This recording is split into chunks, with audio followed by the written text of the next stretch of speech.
Hello and welcome to the Knowing Show. I am your host, Christine Marie, and y'all, this is going to be an incredible conversation. Just in the few minutes that Jennifer Bagley and I have been in the green room, there's some important things that we're going to be talking about today, namely building community and the need for community in an AI world. And y'all, this is so important. This is so critical because more and more people are turning to AI to supplement the human connection that they're craving. And there's an epidemic of loneliness. There's an epidemic of emotional unhealth and crisis that can be satiated with community. In addition to, there's so much support we can give each other on a business front. And I am so incredibly excited to bring in Jennifer Bagley. She's a nationally acclaimed AI expert, digital strategist, and y'all, she has built a massive community and it's built on the back of AI. So she's really the queen in both regards. And so, Jennifer, thank you for joining us today on this really important topic. Thank you so much for having me. I appreciate it. I'm had me crying in the green room before we started this thing, so my eyes start showing a little, Oh my gosh. Well, it was so funny in the green room. Just to tap on that for just a moment, Jennifer, I think I've mentioned this once or twice. I have this practice of just getting really centered with each guest and by myself too, when I do these shows alone, and just say a prayer for each other, for you listening, for this conversation to be powerful and so meeting its massive potential for the connection conversation that we're going to have. And so as we were doing that, I just had this impression, this feeling and sense that Jennifer's literally making a colossal impact in the world. And it's so important what she's doing. And it really is an honor to have her here today. So I just wanted to share that with you all so that you can tune in and lean in extra for this conversation. So moving forward. No more tears. Jennifer, you work a lot on the AI side, really helping contractors understand how to implement AI in their trades businesses. And you've built a community. You're on Circle, correct? Yes. And they're eating it up. How many members do you have today? We haven't even officially launched yet, but it's over 500 right now, and that's pre-launch, which is starting to take a life of its own, which is awesome. I think we're launching in 3 weeks. Nice. So, yay! Really cool. Yes. Oh, cool. That's so exciting. Man, 500 members before launch. That's great. Accident. Oh my gosh. Oh my goodness. Yeah, well, so it's awesome. It's really awesome. It's really incredible to watch how everybody is participating and sharing and asking those tough questions and encouraging each other. It's a good, safe space, and it's been awesome. Yeah. Well, and there's different spaces that you have set up in Circle. So if you go on the Circle platform, and when we were initially meeting, you pulled it up and shared your screen and showed me how there can be different spaces within this one kind of cohort of community where people can go in and talk about different things. So backing up in terms of, you have your digital company around, it's the CI web group, and you've been changing businesses kind of from the inside out and really helping them do digital transformation. But you've really focused and honed in on the contractor trade side of things. What was the cause for that shift, and when was that? So back in, I want to say it was either March or April of last year, I was at a speaking event in Kauai for a company called Daikin, which is one of the world's largest manufacturers for HVAC equipment. And I was sitting out, it was myself, my husband, and one of our business partners, Darren Dixon, and his wife, Whitney, and we were sitting out on the lanai at our VRBO after the speaking event, and we were sipping on cocktails, and my phone rang like 8 times in a row. We were in a deep conversation, the post-event strategy, like we were deep in it. And I was like, okay, let me get this, because this is my kids. And they got on and they were like, dude, Mom, you got to check this out. Check out this website. And they sent me to ChatGPT. And I was like, this website sucks. It doesn't even load. I'm getting errors and times outs and so forth. And they're like, no, keep trying until you get it to work. Keep trying until you get it to work. And so we all sat on the porch for like 4 cocktails and all of a sudden I think it was Darren that got it to work first. And I was like, all right. I called them back. I was like, all right, now what? And they're like, well, talk to it. Like, what were you guys just talking about? Start having the conversation. And we started chatting, and I was like, oh, so my background, like, I grew up in a developer's household. My dad was he was the first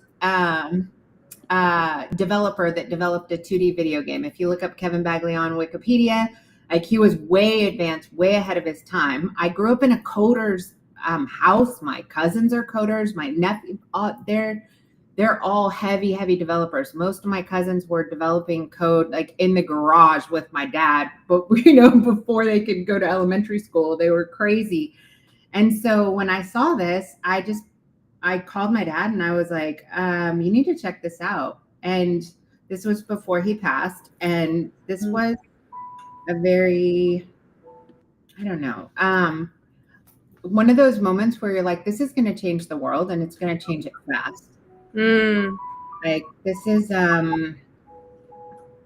is really big.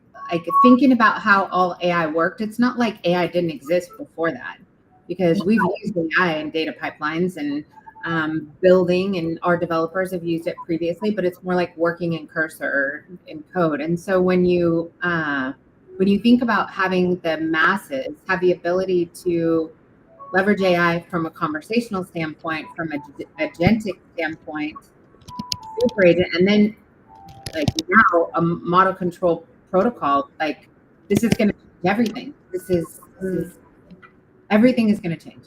So the very first place we started was, we're going to have to rip our own company from the inside out. We're going to have to rethink everything, like from the way we build websites, generate content, do analysis, hire staff, evaluate staff. This is going to change everything, and it has already. Yeah. So we've really been just trying to predict the future of what is the impact on the consumer a year from now. So back then, this was, I want to say this was like July. We were sitting down with our devs talking about the future, and I call it like the boardroom or the fireside conversation, when you're like trying to think, what does this look like a year from now? What does this look like 2 years from now? And I remember my cousin, Chris, who's he's head of our IT infrastructure and AI engineers. And he was like, why does a WIMP exist? And I was like, what are you talking about? He was like, Windows, icon, menus, and pages. Why does that exist if you have the ability to have a conversation with a business?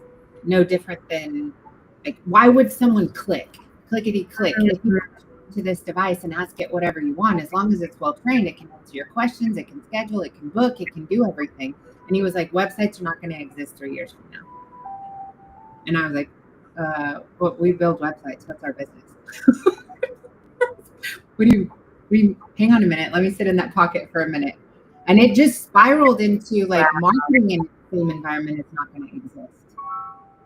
And so we put that on the vision board and said, all right, work backwards. So 3 to 5 years from now, all of the population has access to an AI agent that they've well trained, that knows their family, knows what they like, knows where they live, knows their access to their credit cards, whatever. And this AI agent's now their personal assistant. How does that change what we do for businesses to help them prepare? And that's when we started basically ripping out the guts of our entire company and everything that we do and think and use. Wow. Jennifer, that's so huge. I did a fireside chat yesterday with a gentleman named Matt Vudare Shapiro, and he's the CMO of the #1 fastest growing company in the US. And it was so fascinating because we were talking about his transition from selling his company and then moving to the role of CMO for the company that acquired him.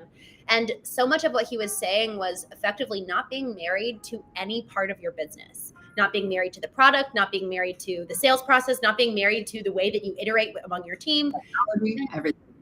Everything. And everything you just said is a beautiful picture of what is so critical for every entrepreneur and every founder, and even just executive in general. We can't actually think creatively if we're tied closely and knit and married to what it is that we've built thus far, because then also there's going to be emotional attachment and not be able to even see clearly of what's possible. So can you talk a little bit about that in terms of, having the wherewithal necessary to be able to dream and vision to that level that might even end up killing your baby? Yes. So you know what? There were like these pinnacle moments that caused me to lean in further. That was the first one. The second one was there's this window of time, obviously, between like October 2024 and now, where if you're following like the employment market, you notice how if you go backwards, there was this period of time where it was like quiet quitting and I don't want to work very hard and make sure I have all of this time off. And it was this kind of interesting little window of people that are like, well, I matter more than everything. And I don't know, there was this period of time. Yes. And then like instantaneously as AI adoption and the functionality of AI began to scale and scale rapidly, it switched from that to millions of layoffs at every major corporation across the entire planet, right? The Meta is laying off 400,000 people. Microsoft is laying off another 400,000 people. All of these layoffs because AI was like, okay, well, I mean, if you don't want to work very hard and so forth, and this is this quiet quitting, fine, I'll put AI in place, and now AI is performing all these jobs. So that was like a that was a and I live in Seattle, so I'm watching it it in the backyard, and I'm like having lunch with people that are like, I can't get a job. And then we were in Hawaii and our kids got pregnant. Yeah. And that was another like, what is his life gonna look like? Yes.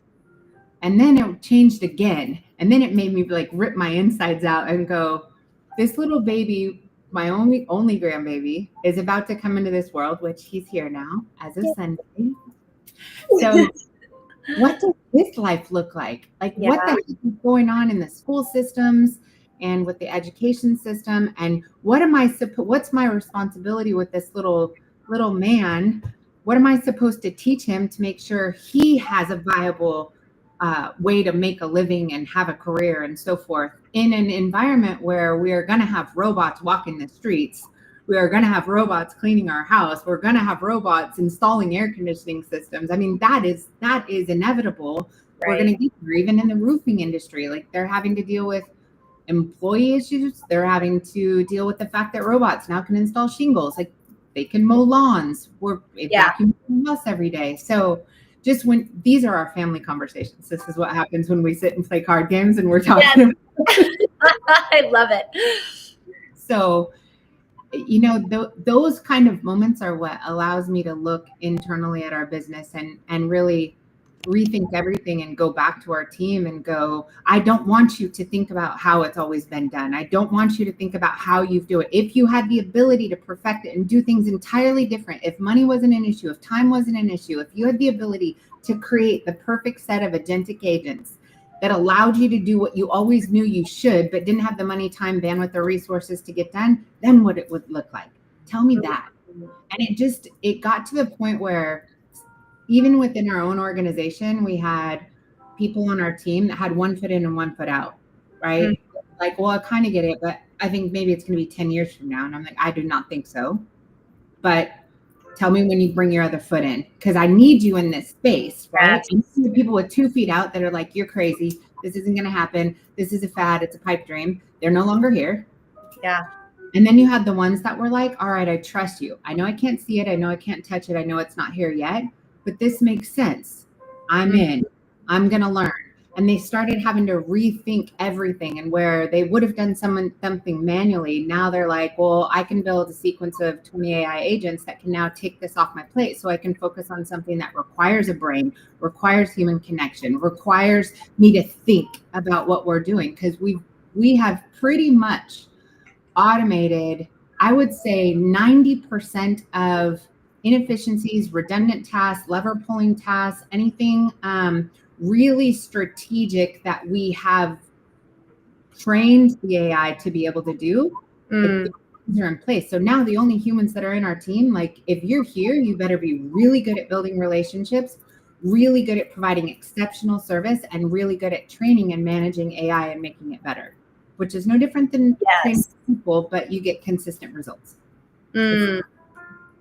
It's really so much. And you talked about education here with your grandbaby coming in. Yay, by the way. Woohoo.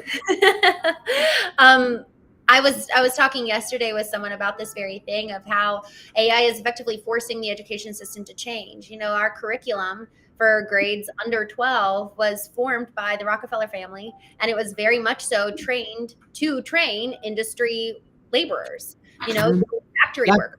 And so it's forcing the issue for us to re-examine the content and the material in and of itself that is shaping the education system, thank God. And it's also forcing what I hope and pray is that in us examining and incorporating this new intelligence, artificial intelligence, with the intellectual intelligence, they also examine and consider the integration of emotional intelligence. Because what you just said, the way that you're kind of demarcating your team, not just are they bought in, but also do they have these soft skills of engaging with people, you know, because the hard skills are kind of taken care of. We've got the AI bots to do the IQ. Artificial intelligence effectively replacing intellectual intelligence to an extent. And really the EQ is really what people are going to hire and fire for. Yes, 100%. How does what's happening make them feel? Right? Yeah. That's a big deal. That's a big deal. And I think when most people have been trained to pull levers based on an SOP that might be outdated, we lose that. And now I'm like, no, that's gone. You don't have to think about that anymore. So now you're going to have to think bigger. How do your interactions make them feel? Don't just say we perform the work. Add a smiley face, add a phone call, add all of those personal things that AI can't do, because we just bought you the time to be able to be better. Now let's be better humans to each other. So it's not about the automations and the efficiencies and everything else. Now it's about, okay, you have time to pick up a phone. I just did it with 5 clients. I said, hey, I just looked at your design. I'm loving this, with the heart. That's a personal text. Yes. Done better or done faster? Yes. But that has to translate into, now I can do something that's more connected. Now I can make people feel better about the things we're doing faster. It take a minute. Yeah. Yeah. Presence is now irreplaceable. And it's probably one of the highest values. I was thinking last year about, actually it might have been 2 years ago, I just had this thought around emotional presence is currency. And even more so now, to your point, we've got time back. And so are we just going to are we trying to, and so this is actually a question I have for you in terms of pricing, you know, because now it's not necessarily, okay, we can now do probably, I'm curious what your team is doing. Is it 3x, 5x, 10x, 2x, the amount of work that they could do in a specific amount of time? But do you instead duplicate and expand upon, okay, now let's execute more work? Or do we leverage that time for interpersonal relationship building? So how do you kind of examine that? So we're tracking that for all functions of the business. So I have some functions of the business where we're operating at 1,000x. I have some that are functioning around like 150 to 180. And I have some where it's 2x. Yeah. We're not, I mean, I think we've like, yeah, web development. Ooh. Yeah. I have a whole team of people designed, like their whole mission is to try and solve for that and improve that. So can we take on more work and more business with less humans? The answer is yes. And does it free people up to be able to apply more weight and more pressure and more time to personal connection? Yes. Like that's where the community came in. Like even for myself, as we've grown over the years, we've been in business since 2026. We went through these phases where I even personally became more disconnected from our clients Yeah. I would maybe meet them at an event on stage, but the bigger we got, the more disconnected I got. And that, I think what's been really cool about the last year is, for me personally, it's allowed me to switch gears and go figure out how to get me closer to our customers. There's a lot more of them. I want the same feeling where I had the ability to jump on and tell them what I was thinking, where we were headed, and what was coming, and why I was investing in certain things and so forth, way back then when I knew every client. And so I was like, well, let's do this community. Let's give me access to everybody in a group. And that has been wonderful. Wonderful. We were on a live stream yesterday with the community, and it was how to use AI for social media marketing. And I was able to go in there and I said, what's the acronym I use for AI's impact on your business? Like, when do you win? And one person went there and wrote CFB. I don't even know who that was. I know they're a client, but I don't know them personally. And that's click the freaking button. Yes. CFB. CFB, baby. Tattoo. I love it. That's so good. Awesome. I was like, that's what this was for. I wanted to be able to be closer to them. And that meant a lot, because even without me knowing them, they, that meant a lot. Yes. Right. And that's a goal, right? So it really comes down to, as you've been talking, I'm thinking, what's probably one of the most actionable steps that someone can take for their business after listening to this conversation. I think a really good actionable step, among others, is to clarify what is the why behind this excess time that is now saved. What's the why in terms of what's your vision and where are you actually taking the company, given the change of emerging technology and how everything is shifting. And then what do you do with that time? Because what a blessing, even to take that time and vision, to be creative and actually work with, I love just sitting down and talking to them and having them be my accountability partner and help me think bigger and be more creative. So I'm actually using a lot of my time for that as I'm rebuilding the company from the inside out. Mm-hmm. And so I love this question of how are you going to leverage the time that's afforded you? Yeah, I agree with that. And I do agree that your why matters, right? If you don't have that, this is my motto. Without clarity, you cannot focus. Without focus, you cannot execute. If you don't execute, you don't win. Yeah. So it starts with clarity. And I mean clarity as in complete clarity. It's actually the tagline of Just Start AI, because it's this just start with clarity. Like, get there. I don't need to teach you how to use AI. I need you to get clarity on what is it.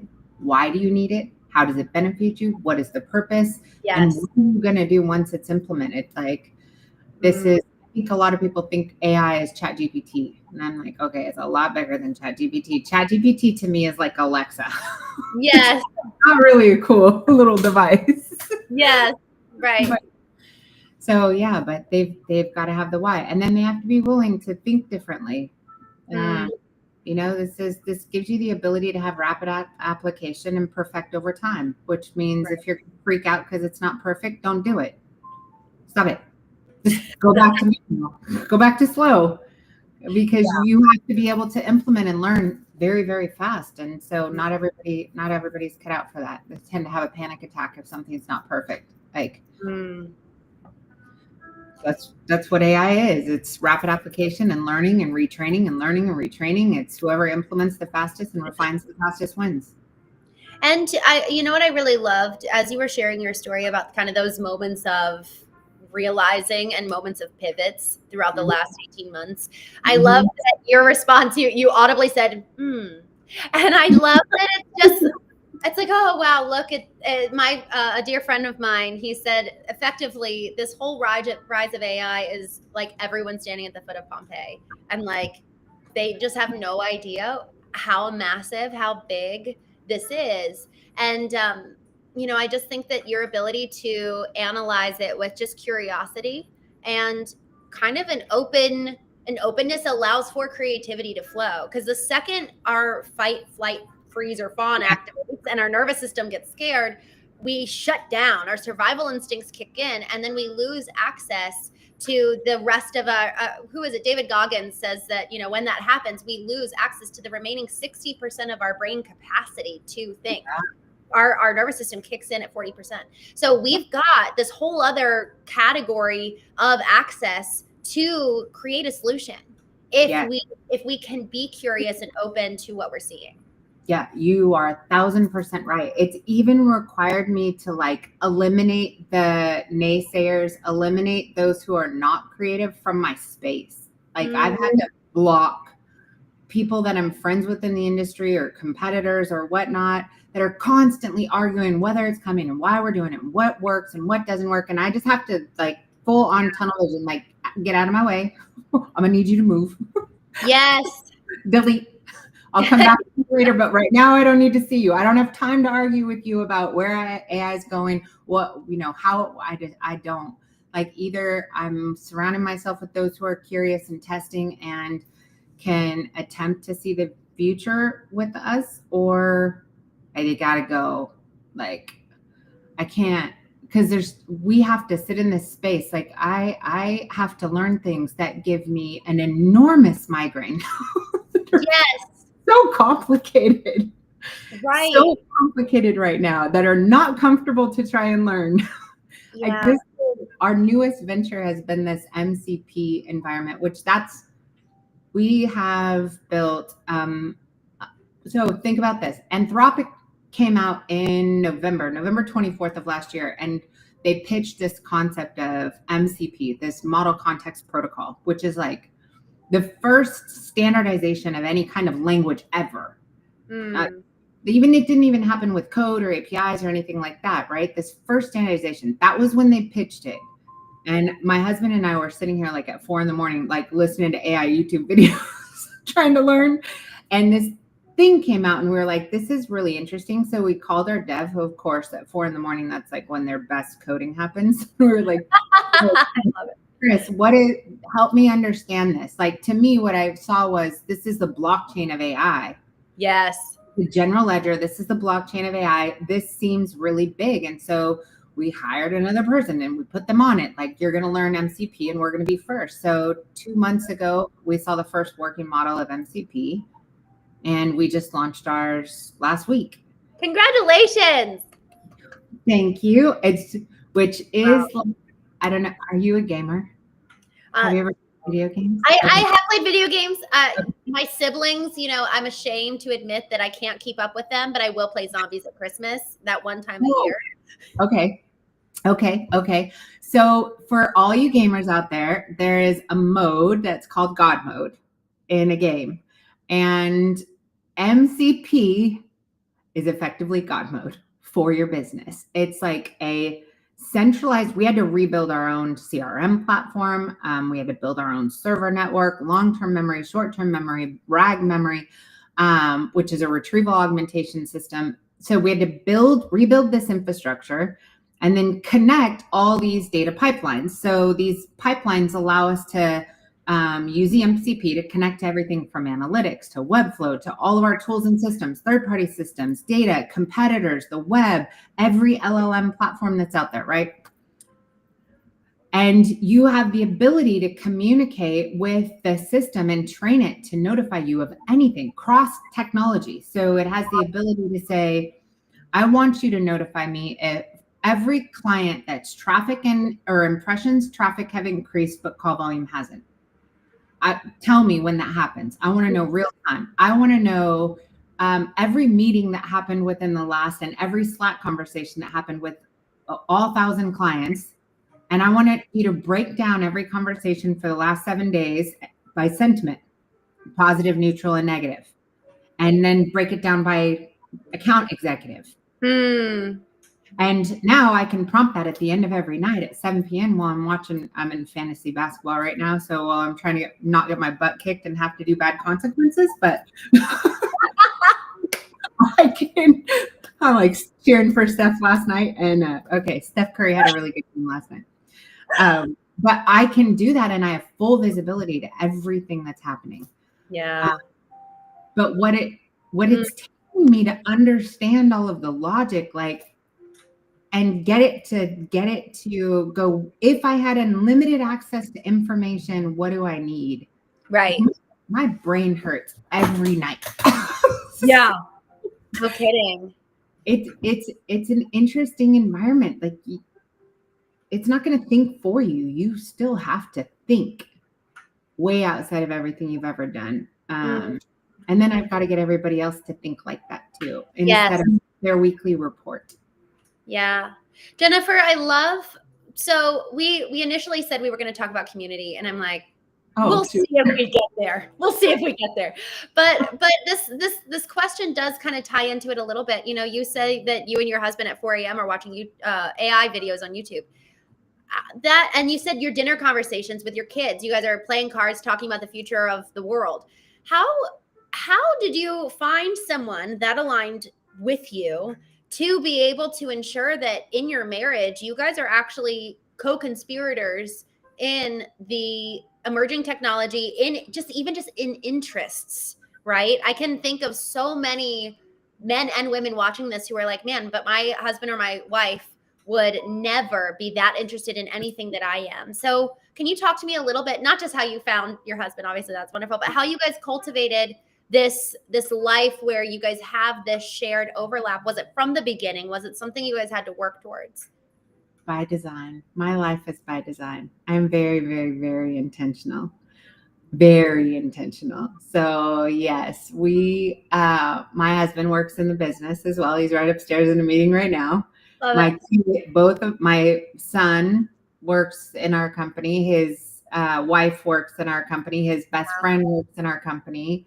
And I have a lot of families within the company where it's two sisters or a mother and a daughter that work for our business. We're 100+ people deep, and I believe we tend to attract that which we are, if we're intentional, right?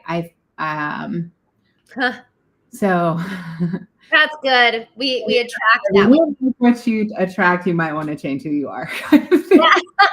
Isn't Jennifer? Yes. If you're not liking how your life is showing up, you might need to change who you are. Yes, that is, it's, I don't think everyone has a really strong, intentful view of what truth is, right? Our perception of the world is only our perception. If we change the way we see the world will fundamentally change. Right. I don't think people understand how much power they actually have. I think half the world, if not more, is running around like a bunch of chickens with their heads cut off, not paying attention to the fact that you're actually creating what you have. Yes. And if you like it, you have the ability to change it. But it starts with you, not changing everyone around you.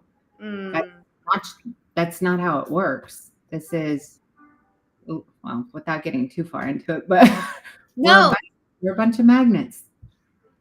Jennifer, I'm so grateful that we went here, because at the end of the day, we're talking so much about the external, the AI world that we're finding ourselves in. And at the end of the day, it all comes back home. It all comes, back into who are you? And this is why the Knowing Agency, the Knowing Show, it's all around knowing who you are, and thus being able to create a life that you love and a legacy that's going to outlive you, something to really tangibly hand over and hand down through generations. And so I'm so glad you went there, because I think it's so easy to stay fixated on the external without ever using the external to be a mirror for us. Everything starts internal. Everything. The rest doesn't matter unless you really understand that. And I believe deeply in that. We spent probably 3 years in a program that was capacity.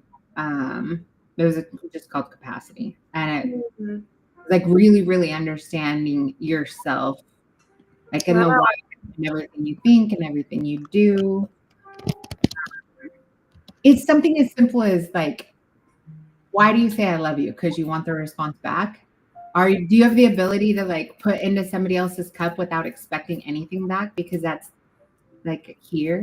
Yes. So yeah, I just think I've always, even with our kids,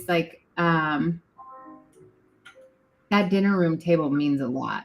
Like we used to like have them, all the kids come to the table. And I was a single mom back then.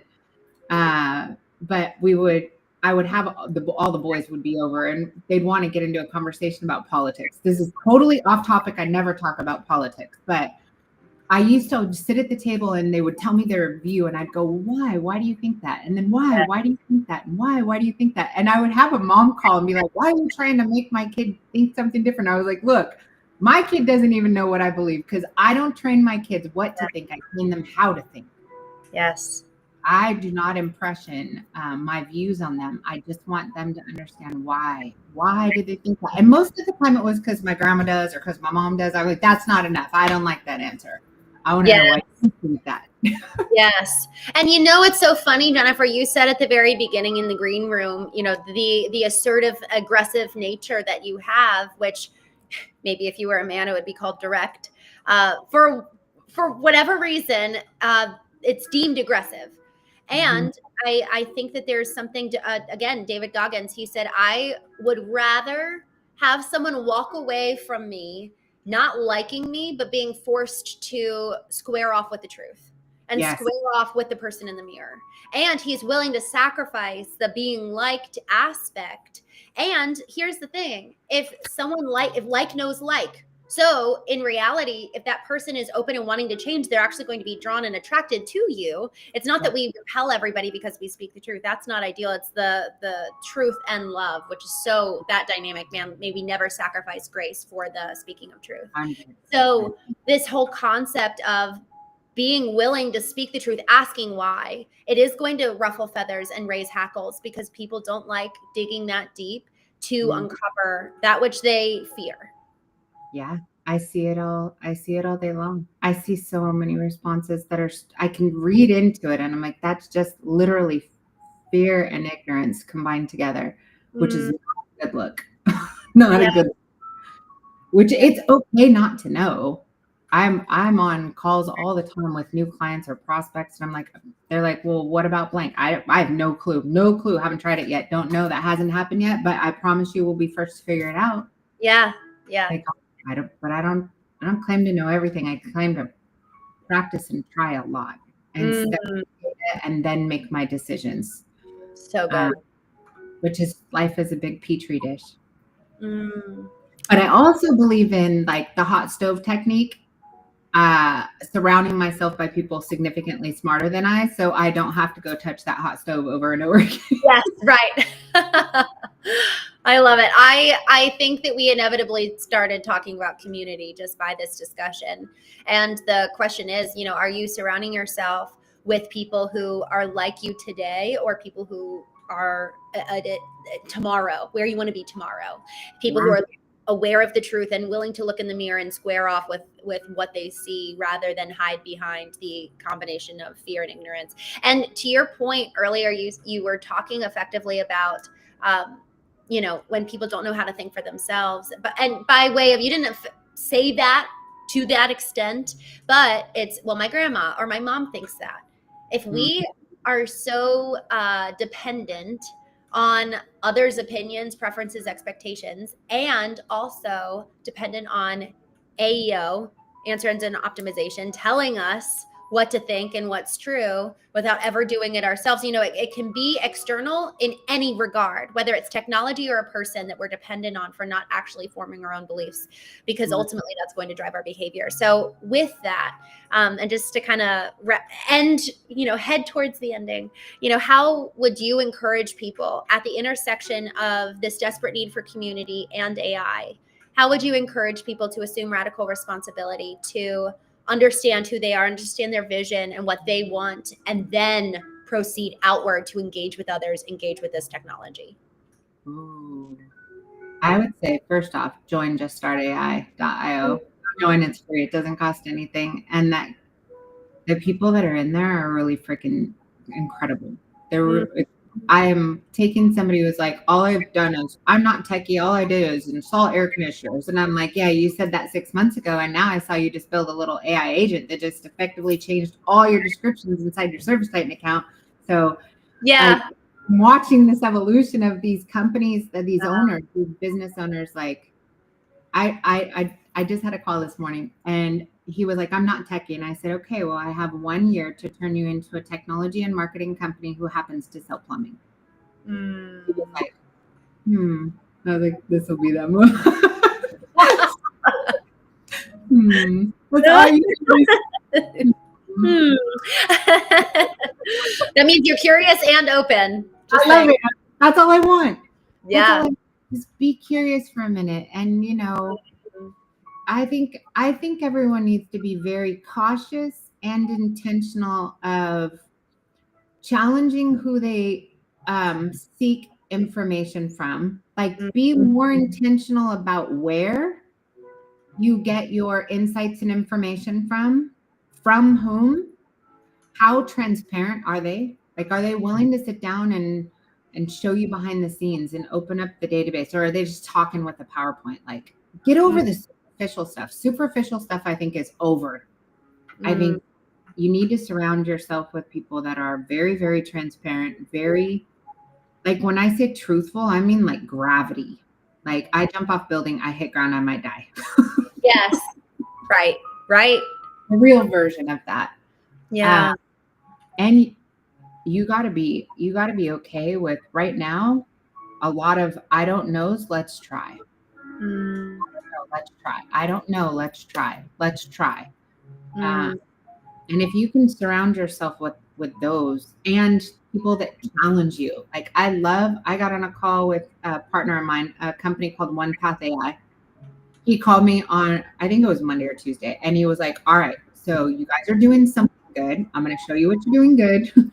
Like, when we build a website, we're building a version that's just straight for LLMs, and all it is text. No pictures, no code, no images, no nothing. It's just a text-based with the intent to, and we're measuring, are we getting picked up more on AI search platforms? Is our visibility increasing on those because of that? And he was like, this is good.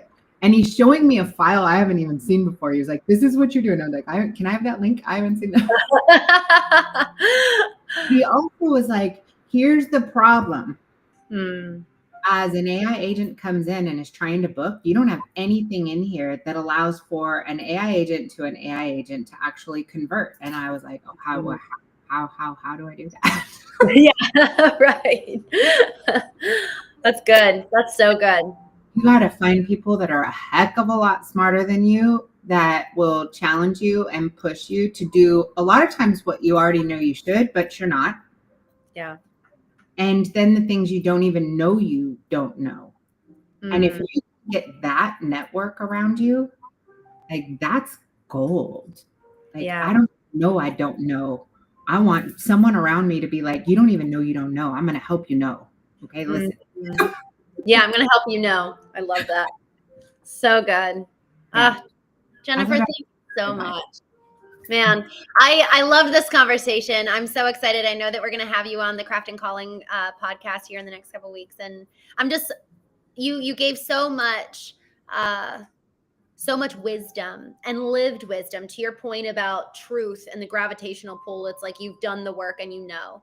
So thank you for giving to us today. You're probably one of the best podcast interviewers I think I've ever been on. So I just want to say, I love the fact that you don't have, you're brilliant, first of all.